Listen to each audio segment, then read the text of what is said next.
कावड़ के उत्सव में क्या बैड बॉयज की एंट्री हो चुकी है? क्या कावड़ के पवित्र उत्सव को बदनाम करने की कोशिश की जा रही है? ये सवाल इसलिए है क्योंकि आज सीएम योगी ने साफ साफ कहा है कि कावड़ को बदनाम करने की साजिश रची जा रही है। लेकिन बयान से ठीक पहले कुछ ऐसी तस्वीरें आई जो सोचने पर मजबूर कर देती है कि सच में क्या कावड़ियों के बीच बैड बॉयज घुस चुके हैं। क्योंकि ये तस्वीरें तो किसी गहरी साजिश का इशारा हैं। परम शांत महादेव के भक्ति में डूबे किसी भक्त का भला ऐसा भाव कैसे हो सकता है कि वो भक्ति के मार्ग पर उन्माद का प्रदर्शन करे, सेना के जवानों को पीटे, पुलिस को पीटे, बच्चों की बस पर हमला करे, परिवारों पर जानलेवा अटैक हो और गाड़ियों में तोड़फोड़। यकीन मानिए ये शिव भक्त तो कतई नहीं हो सकते। तो फिर कौन? क्या योगी का इन्हीं बैड बॉयज की तरफ इशारा है जो कावड़ को बदनाम कर रहे हैं? जहाँ उत्साह और उमंग है, जहाँ श्रद्धा और भक्ति है, उस उत्साह और उमंग को भंग करने के लिए कुछ तत्व लगातार कुत्सित प्रयास कर रहे हैं। सोशल मीडिया प्लेटफॉर्म पर भी और प्रत्यक्ष रूप से भी ऐसे तत्वों के द्वारा यह प्रयास किया जा रहा है कि कावड़ यात्रा को बदनाम किया जाए। उत्तर प्रदेश में इस बार सावन कुछ खास है। शिव भक्तों की सेवा में खुद मुख्यमंत्री योगी आदित्यनाथ उतर आए हैं। गाजियाबाद से लेकर मेरठ तक हर तरफ हर हर महादेव की गूंज सुनाई दे रही है और आसमान से लेकर धरती तक शिव भक्ति का अद्भुत नजारा देखने को मिल रहा है। यह उत्सव तब और पावन हो गया जब मुख्यमंत्री योगी आदित्यनाथ गाजियाबाद में दुभेश्वर मंदिर पहुंचे, जहां से वो भी कावड़ यात्रियों के संग हो लिए। लाखों भक्तों के बीच जब मुख्यमंत्री योगी आदित्यनाथ पहुंचे तो महादेव का जयघोष गूंज उठा। शिव का वंदन, सनातनियों का अभिनंदन और शिव भक्तों पर फूलों की बारिश। ये नजारा उत्तर प्रदेश के मेरठ का है। भोले के भक्तों का ऐसा स्वागत पहले कभी नहीं देखा होगा। मुख्यमंत्री खुद कावड़ियों के बीच आकर सेवा भाव से लग गए और फूल बरसाकर उनका स्वागत किया। शिव भक्ति में लीन उत्तर प्रदेश और इस भक्ति में पूरी तरह समर्पित प्रदेश के मुख्यमंत्री जो संदेश दे रहे हैं, सेवा से बढ़कर कोई धर्म नहीं है। सावन में जब आस्था अपने चरम पर है तो मुख्यमंत्री योगी आदित्यनाथ ने भी खुद को शिव भक्तों के बीच पाया। पहले उन्होंने मंदिर में पूजा की, फिर शिव भक्तों पर अपने हाथों से पुष्प वर्षा और कावड़ रूट पर हेलीकॉप्टर से निरीक्षण करते नजर आए। योगी की शिव भक्ति न सिर्फ श्रद्धालुओं के मन को भा गई बल्कि प्रशासनिक तैयारियों की भी झलक दिखा गया। उत्तर प्रदेश में सावन का ये नजारा देश के दूसरे प्रदेश के लिए एक मिसाल बन गया है। कावड़ यात्रा के दौरान सीएम योगी के मेरठ दौरे को लेकर हाई वोल्टेज ड्रामा देखने को मिला। पूर्व विधायक संगीत सोम और राज्यसभा सांसद लक्ष्मीकांत वाजपेयी की निजी गाड़ियों को पुलिस ने रोक दिया, जिससे मौके पर काफी हंगामा हुआ। मोदीपुरम में कावड़ियों पर पुष्प वर्षा कार्यक्रम में सीएम योगी के पहुंचने से ठीक पहले दुल्हड़ा चौकी के पास बनाए गए मंच की ओर जाते हुए सरदना के पूर्व विधायक संगीत सोम की निजी गाड़ी को पुलिस ने रोक दिया। मैं हटा दूंगा, हटाइए। मेरा अनुरोध है कि आपके मैं किसी सरकारी गाड़ी में नहीं जाऊंगा, मैं अपनी गाड़ी ले खड़े रहो। सारा तुम लोगों ने ड्रामा तुम ही जैसे लोग बनाते हो। इसी तरह की एक घटना में राज्यसभा सांसद डॉक्टर लक्ष्मीकांत वाजपेयी की कार को भी रास्ते में पुलिसकर्मियों ने रोक दिया।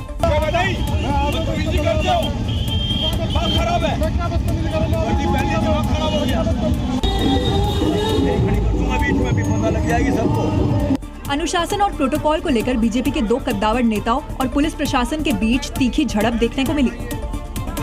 आस्था का कावड़ पथ अब सियासी दलों को 27 में विजय पथ नजर आने लगा है। कल तक कावड़ और कावड़ियों पर तंज करने वाले अखिलेश के चाहने वाले अब कावड़ यात्रा के जरिए अखिलेश यादव के लिए 27 में सत्ता का सपना देख रहे हैं और इसके लिए कुछ शिव भक्त बाकायदा पीडीए वाली कावड़ यात्रा निकाल रहे हैं। तस्वीरें दिखाते हैं आपको। कुछ ऐसी तस्वीरें सामने आई है यूपी के मुजफ्फरनगर से, जिसकी तस्वीर इस वक्त आप देख रहे हैं। यूपी के मुजफ्फरनगर में इसीलिए ये पीडीए कावड़ का चर्चा केंद्र बनी हुई है। ये कोई साधारण कावड़ नहीं बल्कि अखिलेश की पीडीए नीति से प्रेरित एक सांस्कृतिक और राजनीतिक प्रतीक बन गई है। नोएडा सेक्टर 63 से आए श्रद्धालु का ये जत्था हरिद्वार से गंगा जल लेकर अपने गंतव्य की ओर बढ़ रहा है। ये एक लौती पीडीए कावड़ नहीं है। बरेली में भी इसी तरह का कावड़िया देखने को मिला था। जिसने अखिलेश यादव को सीएम बनाने की मन्नत मानी थी। वो अलग बात है कि अखिलेश कल तक कावड़ पर सवाल और तंज करते रहे, लेकिन आज उन्हीं के फैन पीडीए परिवार कावड़ यात्रा के जरिए अखिलेश की सफलता की दुआ कर रहे हैं। सावन में भक्ति के अनोखे रंग देखने को मिल रहे हैं। यूपी के सहारनपुर में कावड़ पथ पर 12 फीट ऊंची हनुमान जी की विशाल कावड़ ने सभी का ध्यान आकर्षित किया। इस भव्य झांकी में भगवान राम और लक्ष्मण भी हनुमान जी के कंधों पर विराजमान हैं और उनके साथ दिखाई दी वानर सेना की झलक। साथ में अयोध्या के रामलला का स्वरूप भी नजर आया। सहारनपुर की सड़कों पर बालाजी की विशाल कावड़ ने भक्तों का मन मोह लिया। सबसे आगे गणेश जी और हनुमान जी विराजमान हैं और बीच में विशाल शिवलिंग के दर्शन हैं और साथ में भगवान शिव का विशाल स्वरूप है। इसकी कावड़ की कम से कम 15-18 लाख रुपए लगे। लोग कितने टीम है? 70 बंदों की टीम है। 70 यूपी सरकार किस तरह की व्यवस्था ठीक लगी। अच्छी, किस तरह की कोई परेशानी? ना कोई परेशानी नहीं। कावड़ यात्रा कर रहे श्रद्धालुओं ने योगी सरकार की व्यवस्था की तारीफ करते हुए बताया कि ये उनकी यात्रा का 12 फुट के विशाल बालाजी कावड़ लेकर कालकाजी पहुंच जाएंगे। भक्ति, आस्था और जोश से सराबोर ये नजारे बता रहे हैं कि सावन का महीना शिव भक्तों के लिए सिर्फ यात्रा नहीं, एक उत्सव है। उत्तर प्रदेश में योगी का बुलडोजर अब सांस्कृतिक प्रतीक बन चुका है। इसकी गूंज सिर्फ अवैध निर्माणों तक नहीं बल्कि आस्था के पथ तक पहुंच गई है। कावड़ यात्रा में कुछ ऐसा ही नजारा देखने को मिला। इस बुलडोजर पर सवार है एक शिव भक्त जो मुख्यमंत्री योगी आदित्यनाथ की तरह पोशाक पहने हुए है। भगवा कपड़े, गले में फूलों की माला और माथे पर तिलक। हरदोई की सड़कों पर हर हर महादेव के नारे गूंज रहे हैं। बुलडोजर की झांकी निकली है और शिव भक्त मस्ती में झूम रहे हैं। इसीलिए हमें बुलडोजर पसंद है। बुलडोजर सजाएंगे, राजघाट गंगा जल भरेंगे, छोटे चौराहे मंदिर पे चढ़ाएंगे, तुरंतनाथ मंदिर। कावड़ यात्रा में जहां एक ओर भक्ति का सैलाब है, वहीं दूसरी ओर बुलडोजर की ये झलक सबका ध्यान खींच रही है। ये सिर्फ एक वाहन नहीं बल्कि जनता के विश्वास का प्रतीक बन चुका है। बाबा भोलेनाथ के भक्त और बुलडोजर का संगम संदेश देने के लिए काफी है कि आज की राजनीति और आस्था किस तरह एक ही मंच पर दिखाई दे रही है। उत्तराखंड के हरिद्वार से शिव भक्त कावड़ में गंगा जल लेकर अपने अपने गंतव्य की ओर रवाना हो रहे हैं। इस बीच कावड़ में भक्ति और देशभक्ति दोनों की झलक देखने को मिल रही है। मुजफ्फरनगर में ऑपरेशन सिंदूर वाली कावड़ का भी जलवा दिखाई दिया और उसकी तस्दीक कर रही हैं ये तस्वीरें। देखिए कैसे शिव भक्तों की भीड़ के बीच देशभक्ति को समर्पित ऑपरेशन सिंदूर वाली कावड़ चल रही है। कावड़ में सबसे ऊपर ऑपरेशन सिंदूर और तिरंगा दिखाया गया है। उसके बाद बजरंगबली की तस्वीर है। दोनों तरफ विंग कमांडर व्योमिका सिंह और कर्नल सोफिया कुरैशी की तस्वीर लगी है। बीच में भगवान शिव स्थापित हैं। कावड़ में ब्रह्मोस मिसाइल और फाइटर जेट को भी जगह दी गई है और उसके बगल में शिवलिंग भी बनाया गया है। देश को समर्पित ये कावड़ लोगों के बीच काफी पसंद की जा रही है। देखिए कैसे शिव भक्तों की भीड़ के बीच ये कावड़ चल रही है। मुजफ्फरनगर में इस कावड़ का जगह जगह स्वागत किया जा रहा है। भारतीय सेना को समर्पित इस कावड़ को दिल्ली के जहांगीरपुरा के शिव भक्त लेकर चल रहे हैं। जो भी इस कावड़ को देख रहा है वो इसके साथ सेल्फी भी जरूर ले रहा है। 1 छांगुर, 10 गाजी और 6 राज्य। योगी फोर्स ने एक ऐसे धर्मांतरण रैकेट का खुलासा किया है जो छांगुर को अपना आइडल मानता था। कम उम्र की लड़कियों को प्रेम जाल में फंसाता था, उनका धर्मांतरण कराता था। इसके लिए बाकायदा एक टीम फंड संभालती थी, दूसरी टारगेट चुनती थी और तीसरी टीम धरती पलटती थी यानी धर्मांतरण कराती थी। और जो इस गैंग का सरगना है वो कोई छोटा मोटा खिलाड़ी नहीं बल्कि छांगुर का अबू है। क्योंकि अबू गैंग छांगुर की तरह न सिर्फ पैसे फेंकता था बल्कि 6 राज्यों में अपना नेटवर्क फैला रखा था, जिनमें राजस्थान, उत्तराखंड, दिल्ली, उत्तर प्रदेश, पश्चिम बंगाल और गोवा शामिल है। आगरा पुलिस ने इस गैंग के 10 आरोपियों को गिरफ्तार किया है। हैरत की बात यह है कि गैंग में अलग अलग मॉड्यूल काम करते थे। एक ग्रुप फंडिंग के लिए काम करता था, तो दूसरा लोगों को रेडिकलाइज करता था और तीसरा उन्हें छिपाने की व्यवस्था करता था। छांगुर का अब्बू ही इस गेम का सबसे बड़ा प्लेयर था। हालांकि परिवार अब अलग ही कहानी सुना रहा है। वैसे ही भड़काने के लिए उस पर कोई आरोप नहीं है, ना ही उसका कोई पहले कोई इतिहास है, ना ही उस पर ऐसा कोई वो है। ये तो एक मुसलमान होने के नाते उस पर आरोप लगाया जा रहा है। डायरेक्ट आवाज नहीं दी, लड़के को कुछ नहीं कहा, यहाँ से अंदर पहुँच गए। सबसे पहले बड़े भाई का मोबाइल छीनना, बदतमीजी करी। मोबाइल छीनने के बाद उन्होंने कहा मेरा मोबाइल क्यों ले रहे तुम, मुतालिब कहाँ है। इस गिरोह के तौर तरीके आतंकी संगठन ISI से मेल खाते हैं, लिहाजा ISI कनेक्शन से भी जांच हो रही है। मॉनसून सत्र से पहले विपक्ष फिर से एकजुट हो रहा है। तमाम मुद्दों की लिस्ट पहले तैयार कर ली गई, जिसे आज सर्वदलीय बैठक में भी परोसने की कोशिश हुई। लेकिन सरकार का फोकस उन तमाम विधेयकों पर है जिसे संसद में पेश करने की तैयारी है। यानी एक बार फिर संसद से टकराव की तस्वीर आने वाली है, क्योंकि विपक्ष पूरी तरह से सरकार को घेरने के मूड में है, चाहे ऑपरेशन सिंदूर का मुद्दा हो या फिर बिहार में बढ़ते अपराध का। इंडिया गठबंधन के पास मुद्दों की फहरिस्त काफी लंबी है।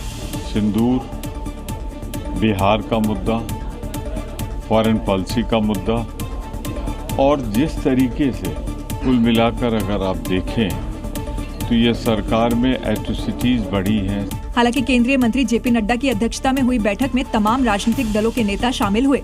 इस दौरान संसदीय कार्य मंत्री किरण रिजिजू ने सदन को सुचारू रूप से चलाने के लिए विपक्षी दलों से मांग की है। सारे पॉलिटिकल लीडर्स ने अपने अपने पार्टीज के पोजीशन बताया और उनके मुद्दे जो इस सत्र में लाने का है उनको भी सामने में रखा है। केंद्र सरकार जानती है विपक्षी पार्टी इस बार आक्रामक मोड में नजर आने वाली है, क्योंकि कुछ ऐसे ज्वलंत मुद्दे हैं जिस पर पहले भी सदन में चर्चा के लिए मांग उठ चुकी है। कैश कांड मामले में जस्टिस यशवंत वर्मा की मुश्किलें बढ़ गई हैं। घर में करोड़ों के जले हुए नोट मिलने के मामले में जस्टिस यशवंत वर्मा के खिलाफ महाभियोग प्रस्ताव लाया जाएगा।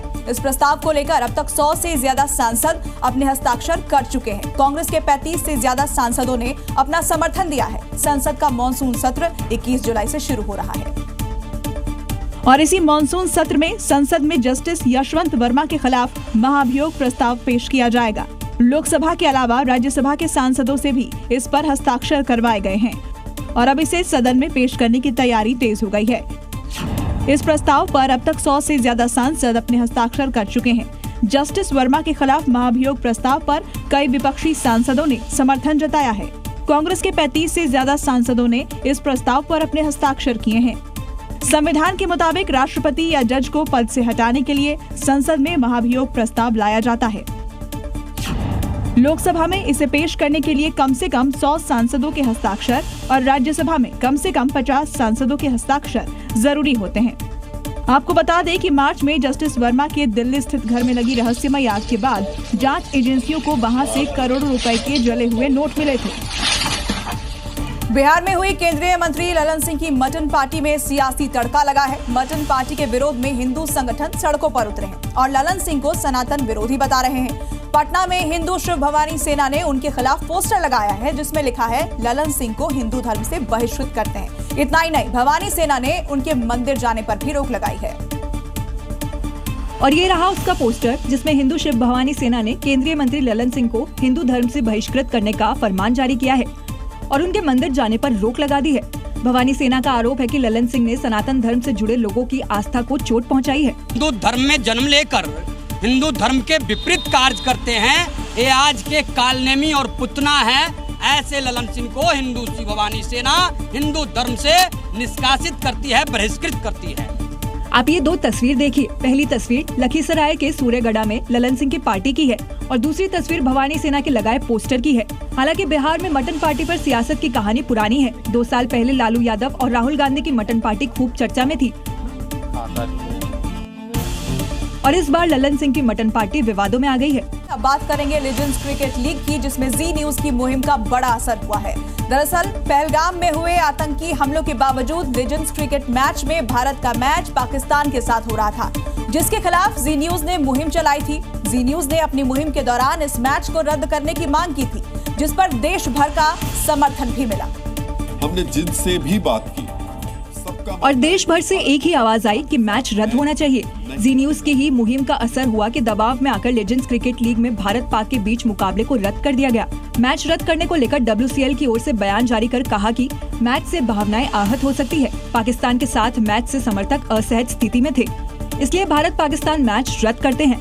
मैच रद्द होते ही हिंदुस्तानियों ने जी न्यूज के साथ साथ चैनल के संपादक राहुल सिन्हा का धन्यवाद भी जताया। जी न्यूज ने जो मुहिम चलाई वो बिल्कुल सही चलाई। जब दुश्मन देश है तो हम हर जगह हमारा स्टैंड वही रहेगा। हालांकि पहलगाम हमले के बाद से कई क्रिकेटर्स भी लेजेंड्स क्रिकेट लीग में भारत के पाकिस्तान से खेलने पर नाराज थे। उसी में से एक क्रिकेटर शिखर धवन ने सोशल मीडिया पर लिखा कि मैं आज भी अपने स्टैंड पर कायम हूँ। मेरा देश मेरे लिए सब कुछ है, देश से बढ़कर कुछ नहीं होता और जी न्यूज के लिए भी देश से बढ़कर कुछ नहीं है। इसीलिए जी न्यूज हमेशा देश के साथ खड़ा है। जी न्यूज राष्ट्र की बात करता है। जिन पाकिस्तानियों ने पहलगाम अटैक पर जश्न मनाया था, उसके साथ क्रिकेट खेलना बर्दाश्त नहीं और पाकिस्तान के खिलाफ जी न्यूज की मुहिम रंग लाई। देश की जनता, नेता और जी न्यूज की खबर का असर होने के बाद देश खुलकर सामने आ रहा है। देश का बच्चा जी न्यूज की मुहिम की तारीफ कर रहा है। के साथ मैच नहीं खेलना चाहिए। बधाई तो जी मीडिया को है, उसने ऐसा मुहिम चलाया कि वो रंग लाया और अंततः सरकार को अपने फैसले वापस लेने पड़े। क्रिकेट का जो वेटरन लोगों का मैच होने वाला था वो रुक गया। अच्छा प्रयास है, इसलिए मैं जी मीडिया टीम को इसके लिए बधाई और धन्यवाद देता हूँ। जीनू जी को मैं धन्यवाद दूंगा कि जीनू जी ने सही काम किया है। हमारी दोस्ती पाकिस्तान के साथ कैसे हो सकती है? पाकिस्तान के साथ हमारा कोई संबंध नहीं रखना चाहिए। जी न्यूज की मुहिम का ही असर, जो पाकिस्तान के साथ खेले जाने वाला मैच रद्द किया गया।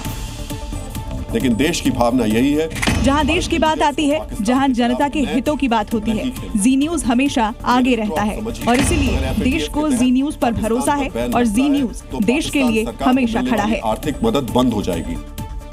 क्रिकेट फैंस के साथ साथ कांवड़िए भी इस मैच के रद्द होने से काफी खुश हैं। कांवड़ रूट पर बम बम भोले का जयकारों के साथ कांवड़ियों ने जी न्यूज की मुहिम की खूब तारीफ की। क्योंकि इस मैच के रद्द होने के बाद शिव भक्तों की खुशी और बढ़ गई है। कांवड़ रूट पर बम बम भोले के साथ साथ हिंदुस्तान जिंदाबाद के भी नारे गूंजने लगे। अब कांवड़ियों से पाकिस्तान के साथ क्रिकेट खेलने पर सवाल पूछा तो क्या कहा, सुनिए। भारत को पाकिस्तान के साथ मैच कांवड़ियों ने न सिर्फ जी न्यूज की मुहिम की तारीफ की, बल्कि पूरी दुनिया में पाकिस्तानी टीम को रद्द करने की मांग की। पाकिस्तान की टीम ही रद्द कर देनी चाहिए, उनको इंडिया का किसी भी कंट्री के साथ नहीं खेलना चाहिए।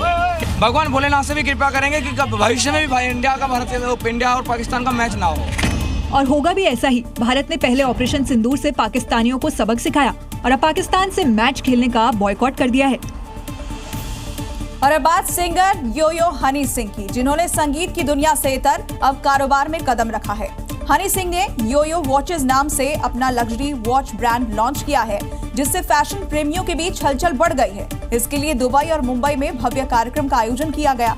इन घड़ियों की कीमत लगभग 1,38,000 रुपए है। इनकी खासियत यह है कि इनमें हनी सिंह की विशिष्ट शैली को दर्शाते हुए विशेष डिजाइन हैं।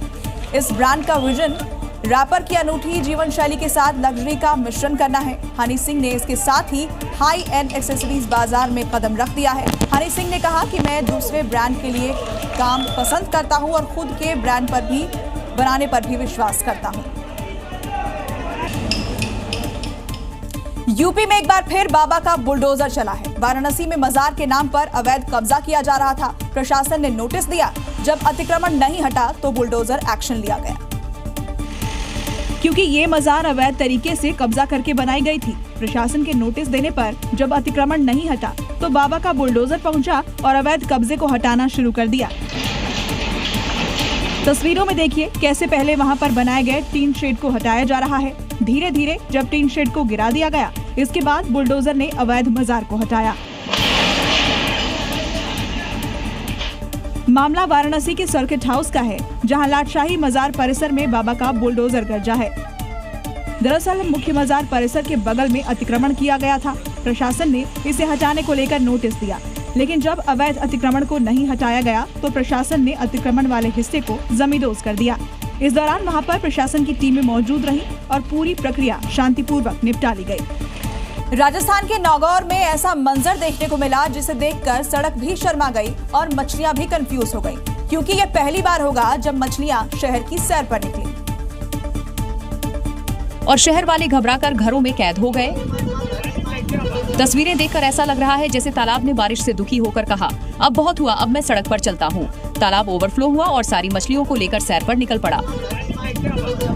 सड़क पर ये सीन देखकर ग्रामीणों की भीड़ जुट गई, जैसे कोई अंडर वाटर सिनेमा चल रहा हो। कई लोग तो सेल्फी लेने लगे। ये देख मछलियां भी मन ही मन बोल रही होंगी, थोड़ा पर्सनल स्पेस दो भाई। दरअसल भारी बारिश के बाद तालाब लबालब है। पानी ओवरफ्लो हुआ तो पालतू मछलियां सड़क पर रेंगने लगी। उधर हिमाचल में हो रही बारिश के बाद लगातार लैंडस्लाइड हो रही है। जगह जगह पहाड़ टूट रहे हैं। कुल्लू मनाली हाईवे पर लैंडस्लाइड के बीच एक कार सवार की जान बाल बाल बची, क्योंकि हाईवे पर कार सवार तेजी से आगे बढ़ रहा था और इसी दौरान पहाड़ का एक हिस्सा भरभरा कर टूट गया। पहाड़ से जैसे ही पत्थर नीचे गिरने लगे, कार सवार ने समय रहते ब्रेक लगा लिया। सड़क पर गिरा ये विशाल पत्थर देखिए, अगर ये पत्थर कार के ऊपर गिरता तो क्या होता। गनीमत रही पहाड़ से मलबा गिरता। देख कार सवार ने लास्ट मूवमेंट पर ब्रेक लगा लिया, नहीं तो बड़ा हादसा हो सकता था। लैंडस्लाइड की ये खौफनाक तस्वीर एक राहगीर ने कैमरे में कैद कर ली। दरअसल हिमाचल में लगातार हो रही बारिश के बाद जगह जगह से लैंडस्लाइड हो रहा है। ऐसे में हिमाचल की सड़कों पर निकलना जान जोखिम में डालने के बराबर है।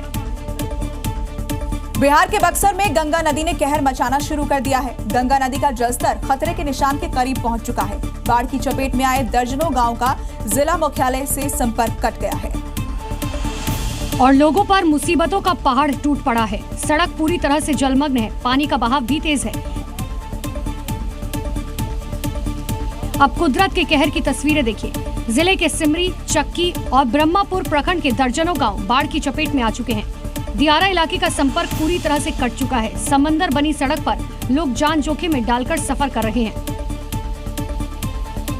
इस बाइक सवार को देखिए, पीछे महिला को बैठाकर ये तेज उफान के बीच से बाइक निकाल रहा है। ग्रामीण पैदल ही उफान मार रही सड़क पार कर रहे हैं। हर घंटे गंगा नदी का जलस्तर 2 सेंटीमीटर की रफ्तार से बढ़ रहा है। हालात बिगड़ते देख जिला अधिकारी ने बाढ़ प्रभावित इलाकों का निरीक्षण किया। डेंजर लेवल से गंगा नदी जो है वो लगभग 70 सेंटीमीटर के नीचे बह रही है। फिलहाल जिला प्रशासन अलर्ट मोड पर है, लेकिन अगर पानी का बढ़ना यूं ही जारी रहा तो स्थिति बिगड़ सकती है। मध्य प्रदेश के कई जिलों में बारिश के बाद नदी नाले उफान पर हैं। ऐसे में लोग लापरवाही करते हुए नदी नाले पार कर रहे हैं। मुरैना में एक युवक को उफनते नाले को पार करना भारी पड़ गया और जैसे ही युवक सैलाबी नाले को पार करने की कोशिश करने लगा, वो तो नाले के बहाव में बहने लगा। तस्वीरें मुरैना के पिपरखान रोड की हैं। बारिश के बाद खार नाले का जलस्तर काफी बढ़ गया है। युवक बिना गहराई और बहाव का अंदाजा लगाए बिना नाले में उतर गया, लेकिन जैसे ही नाले के बीचों बीच पहुंचा तो सैलाब के आगे बैलेंस बिगड़ गया। वीडियो में साफ देखा जा सकता है कि कैसे युवक नाले के तेज बहाव में फंस गया। युवक सैलाब से निकलने की कोशिश करता रहा, लेकिन बहाव के चलते नाकाम रहा। बारिश के मौसम में ऐसी लापरवाही जान जोखिम में डालने जैसा है। इसीलिए नालों और उफनती नदी के पास जाने से बचे, क्योंकि लापरवाही का नतीजा आपके सामने है। राजस्थान के कई जिलों में लगातार हो रही बारिश ने हालात बिगाड़ दिए हैं। सवाई माधोपुर और जोधपुर जैसे शहरों में जनजीवन अस्त व्यस्त हो चुका है।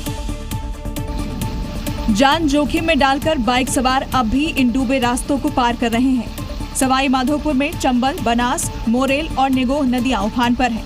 सड़क पर 2 फीट तक पानी बह रहा है, जिससे ओलवाड़ा सवाई माधोपुर मार्ग बंद हो गया है। निगोह नदी की पुलिया डूबने से मलारना स्टेशन का रास्ता भी बंद है। प्रशासन लोगों से सावधानी बरतने की अपील कर रहा है। वाटरफॉल्स है, जोहर है, तालाब है, इसमें भी विशेष तौर पर बच्चों को जाने से रोके। कई बार वो वहाँ जाके सेल्फी और रील के चक्कर में जो है दुर्घटना के शिकार हो जाते हैं। वहीं जोधपुर में हालात और भी चिंताजनक हो गए, जब बनाड रोड पर पानी भरने से महिलाएं रास्ता पार नहीं कर पा रही थी। ऐसे में मददगार बनी जेसीबी मशीन। सोशल मीडिया पर वायरल वीडियो में 3 महिलाओं को जेसीबी रास्ता पार करा रही है। बारिश का सिलसिला फिलहाल थमा जरूर है, लेकिन तबाही के निशान अब भी बरकरार हैं। प्रशासन अलर्ट मोड पर है। जी न्यूज़।